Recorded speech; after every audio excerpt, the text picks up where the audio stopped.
Bismillahirrahmanirrahim. وَلْتَكُنْ مِنْكُمْ أُمَّةٌ يَدْعُونَ إِلَى الْخَيْرِ وَيَأْمُرُونَ بِالْمَعْرُوفِ وَيَنْهَوْنَ عَنِ الْمُنْكَرِ. Assalamualaikum warahmatullahi wabarakatuh. An Abi Hurairah radhiyallahu an, hadis ini dari Abu Hurairah. Tak ketahui seorang sahabat yang cuma 4 tahun kurang lebih bersama dengan Nabi, tapi beliau menjadi seorang sahabat yang paling banyak koleksi hadisnya, karena rutin Pak beliau continue beliau bersama Nabi 4 tahun itu. Beliau memiliki majelis ilmu yang sangat bagus, banyak, sehingga muridnya kurang lebih 800 orang. Itu bisa menyebar ilmu sangat cepat, sehingga begitu datang peneliti hadis seperti Imam Al-Bukhari, Imam Abu Daud, Tirmizi, An-Nasai dan seterusnya, kalau melacak hadis ujungnya ketemu dengan Abu Hurairah. Dia konsentrasinya dengan konsentrasi ilmu pada Abu Hurairah ini. Ini juga nasihat bagi kita. Dalam berilmu itu bukan soal lamanya, soal keistiqomahan kita. Ada dulu lama, tiba-tiba hilang, terputus. Abu Hurairah tidak. Begitu masuk Islam, hampir menemani Nabi dalam banyak hal. Situlah hebatnya Abu Hurairah. Hadis ini dari beliau.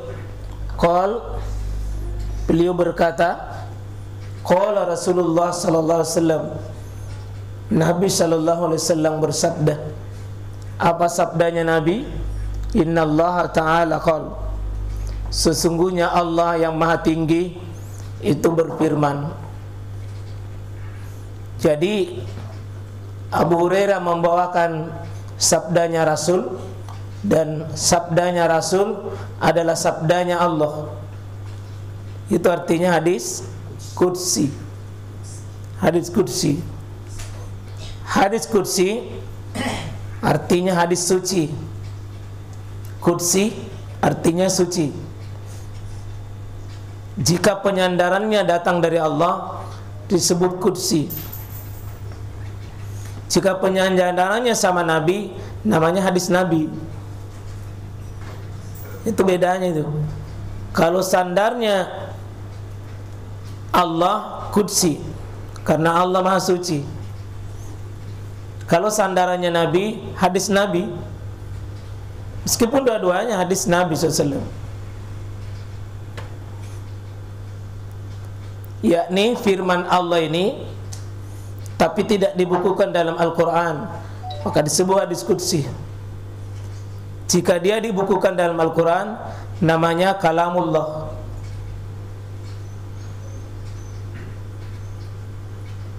Bisa di situ Pak ya bedanya. Hadis qudsi itu maknanya dari Allah. Nabi yang buatkan kalimat, Nabi yang buatkan kalimat, tapi maknanya dari Allah. Itu hadis qudsi. Kalau maknanya dari Allah, kalimatnya dari Allah, itu namanya Al-Quran. Kalimatnya dari Nabi, maknanya dari Nabi, itu hadis Nabi. Kalau maknanya dari Allah, Nabi yang bikinkan matan redaksi, maka itu adalah hadis qudsi. Maka di sini innallaha ta'ala qala, sesungguhnya Allah berfirman, yang Nabi buatkan kalimat.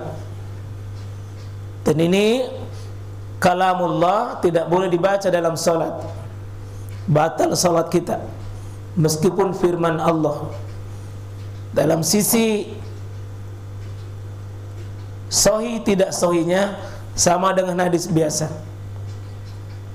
Ada yang sahih, ada yang dhaif, ada yang hasan, dhaif dan maudhu. Karena orang bisa sandarkan sama Nabi hadis qudsi bisa jadi maudhu, dipalsukan. Ada dhaif, ada hasan dan ada sahih. Kalau ini hadis ini riwayat Al-Bukhari, rawahul Bukhari, maka insyaallah kalau Bukhari yang riwayatkan dalam kitab sahihnya, kita tidak usah ragu. Karena Imam Al-Bukhari sangat ketat dalam memasukkan sebuah hadis dalam kitab sahihnya.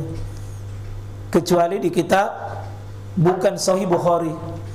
Seperti kitab Bukhari, ada riwayat Bukhari tapi namanya Tarik Al-Bukhari.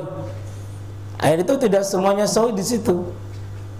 Atau kitab Adabul Mufrad riwayat Bukhari. Ini juga tidak semuanya sahih. Tapi kalau disebut Sahih Bukhari, maka insyaallah disepakati oleh para ulama itu jangan pakai ganggu gugat. Nah, kita masuk di sini. Perkataan mulai dari matannya ini, man ada li, ada siapa yang memusuhi. Adu ini, adu lawannya wali. Siapa yang memusuhi waliku, ya waliku, maka faqad azantu, maka sungguh saya telah mengumumkan kepadanya bilhar, peperangan, untuk berperang. Siapa yang memusuhi waliku, kekasihku, maka sungguh aku mengumumkan kepadanya yang memusuhi itu sebagai musuhku dan aku perangi dia. Saya dihafal ya, man ada li waliyan faqad azantuhu bil har. Azantuhu, aku umumkan.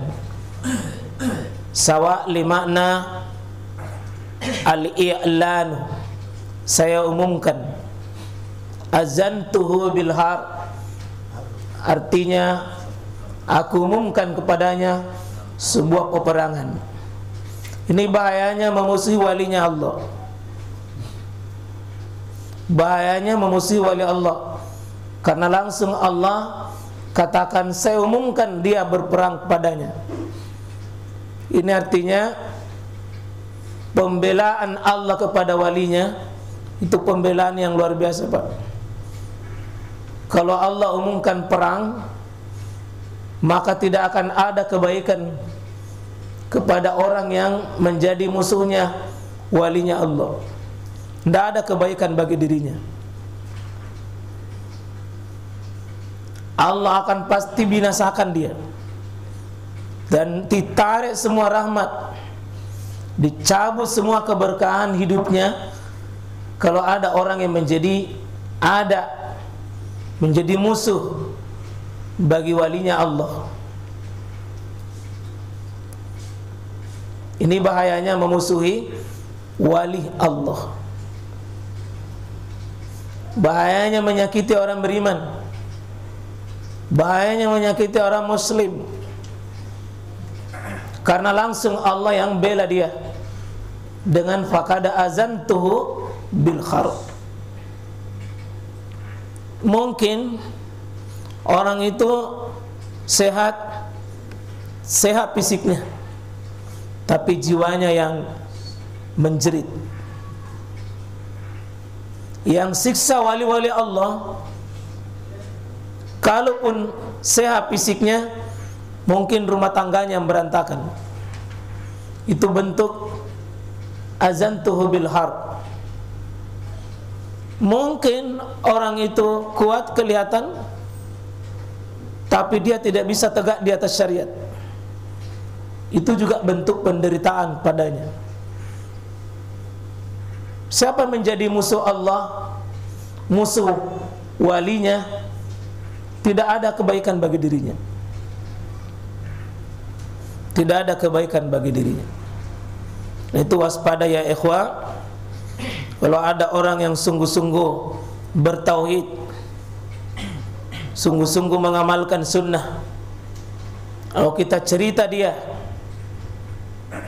kita ungkapkan aibnya dia, kita permalukan dia, kita remehkan dia, bisa jadi antum yang tidak akan bisa menginjak salat subuh.